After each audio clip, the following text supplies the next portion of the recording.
Alright guys, welcome back to another video. It's your man Jay. So I learned a lot about this phone in the last 3 days of using it straight through. It is a very solid device, and it's they're definitely capable. The first thing I want to talk about is the battery life. Now the battery life in this thing definitely is going to last you for at least 2 days. At least in my experience, I think the battery should last you about a day and a half to 2 days easy. You do have this battery saver mode. You can get 64 hours of battery. This is just incredible right here. So you can see the things that it restricts to actually help you get that battery, but it is possible to do so. Now I got about roughly 6.5 to 8 hours of screen on time in the first charge that I did. And it's impressive to say the least. The phone performs like I thought it would. A 4,000 milliamp hour battery coupled with the Snapdragon 665 and a 1080p display, I think I'm going to be okay. That combination appears to be the reason that I can get this good battery life for sure. Now, social media and everything on here is what I expected it to be. You know, nothing fancy, nothing flawed, I should say also. It just works. And that is where I'm at with the phone. Everything loads up nicely, it's fast. The phone appears to fly right along. No hiccups, no stutters. You know, it's a good phone. I don't foresee myself having any issues with this, but anything's possible. So it's man-made, it definitely can break. So the phone battery and performance overall has been really good. I'm using the stock launcher, as you can see. Still, I decided to just leave this on here for now. As much as I want to switch to my Pix launcher, I wanted to leave it here just to get some just of, you know, how well this phone could possibly do. Now let's fire up Hawk here. I haven't played Hawk yet on this phone yet, but this is one of my favorite games, and I think even though you guys say, "Oh, Jay, that's not very graphic intense," well, I'm not a professional gamer. I just like to play something really simple, and to kill time off when I'm doing something at a doctor's appointment or just waiting in the car or something like that. Performance is measured differently by who's using the phone. Some people would say, oh, the phone flies, it's fast. And some people would say, oh, it's horrible, it's too slow. That all depends on the person. So this is the first boot of this game, so you can see how this phone is handling the first boot of Hawk. Hawk to me is somewhat of a graphic intense game, depending on what you would consider graphic intense. Some people like to look at frame rates and things like that for phones.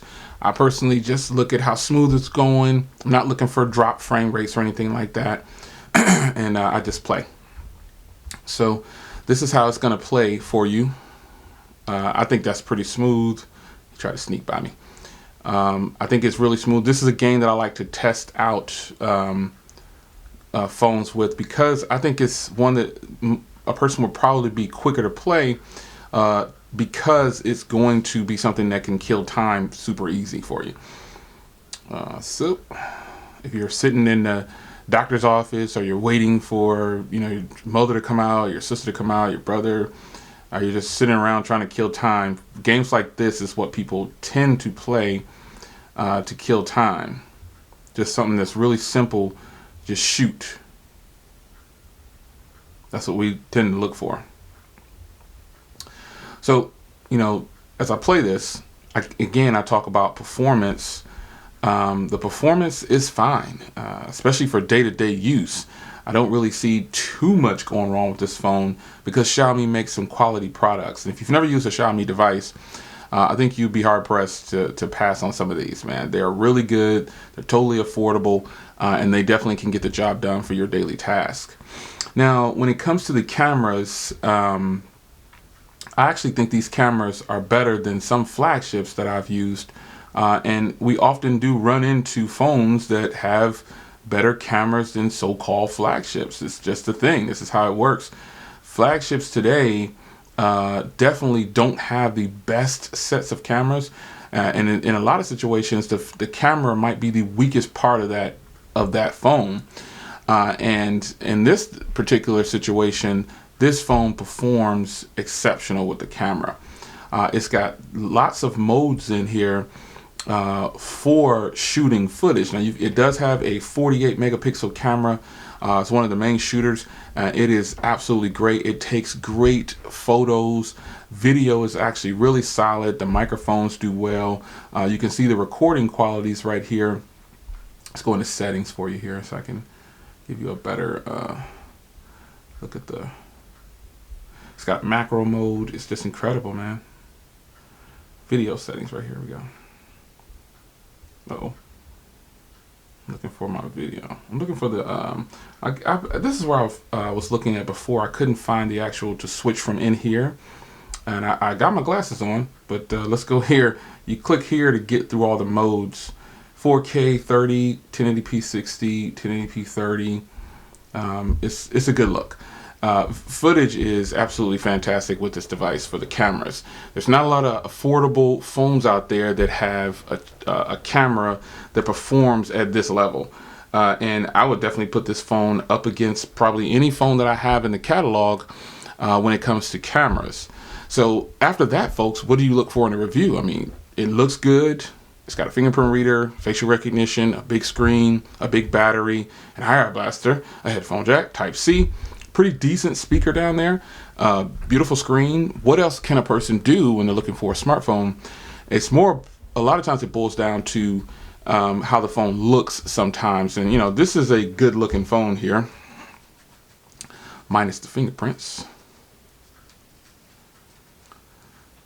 This is a beautiful looking phone. There are flagships that don't look this good. I mean, that looks fantastic. You also get a free case in the box too. So if you don't want to go out and spend money on a case, they give you one in the box. That's fantastic. So look at that shimmer and shine, folks. That is beautiful. There's plenty of flagships that don't look this good and probably don't perform this good. It's pretty incredible. I'm pretty impressed with it, man. It feels good. If I could pick out some cons right now, though, it can't be all roses. If I could pick out some cons, this camera bump is actually bigger than what it appears on camera. Like, it really sits away from the phone, man. It's kind of weird. It sits away from the phone a lot more than I thought. It's poking out a lot more than I thought it was. So when you lay it flat on the table, it's gonna wobble, and that's what it does. And another con would be obviously the slipperiness of the sides. And I personally don't like this case because the case is just as slippery as having with or without. But it is a slippery phone, and that's something you need to take note of when you decide to pick up a phone like this. All these glass back phones and, you know, phones with these types of non-rubbery backs, that's why phones like this, you don't even need a case if you don't want to. But this phone right here is a solid performing phone. It's beautiful. The speakers are good on it. Well, it's the speaker. It's good on it. It's good enough. It's not the loudest, but it's definitely really loud. And on a side note, that's something that I heard about with the Pro version. Now, if you're wondering why I didn't get the Pro version yet, I do plan on picking up the Pro version. But I've heard that the Pro version speaker is not as loud as this speaker right here. And I'm the type of person to put the speaker on blast and take a shower and sit it on the counter. Sometimes quickly, you know, if I do something real quick, I just want to sit it on the counter while I'm cooking or something, anything. I'm that type of person to use my phone for that. So I know there are phones out there with stereo speakers and everything, but if this is my main phone, I got to go with what it has, and I'm impressed with it. So the brightness is good. Everything is nice on here. You see, it gets plenty bright. That's actually pretty bright, and it's a performer, man. I mean, I think you'll be impressed with this. It's really good. I like that it has dark mode. The settings are super simple. I got an update to 11 after the video. As you can see, I'm on 11.0.3 up there. It's good, man. I don't have any complaints at this point. And, you know, what else can I say? It's a good phone. The Xiaomi Redmi Note 8 is solid so far. 3 days in, it's what I expected it to be. Remember, there are 3 versions. I'll link some in the description down there that you can pick it up if you need to, if you want to. There's a 3 gig, which is what I have, the 3 gig 32. Then you have the 4 gig 64, and then you have the 6 gig 128 gig model. None of them, I think, are over $200. So I think that's a huge plus for you. So you decide what you think. Now, as far as LTE bands go, it works with every GSM provider in the US. So people always ask about T-Mobile, and that's the carrier that I use this on. It works on T-Mobile, AT&T, Cricket, Simple Mobile, Red, any of the GSM providers. No Cricket, no Boost, no Verizon, excuse me, not Cricket, yes to Cricket, yes to AT&T, no CDMA is what I meant to say. No CDMA, no Verizon, Boost, Virgin, any of those. This phone will not work. So With that being said, 3 days in with the phone, super impressed. A little bit of mild gaming for you to show you the processor. I don't so much do the gaming for myself. It's definitely for you. But I do like that game. Hawk is my favorite game on any Android phone or just phones, period. So if you see me play that game a lot for testing, that is why. This phone is solid, man. Don't sleep on it. It's totally worth the $159 that I spent. And then stay tuned for more. It's your man Jay. See you in the next one. Take care.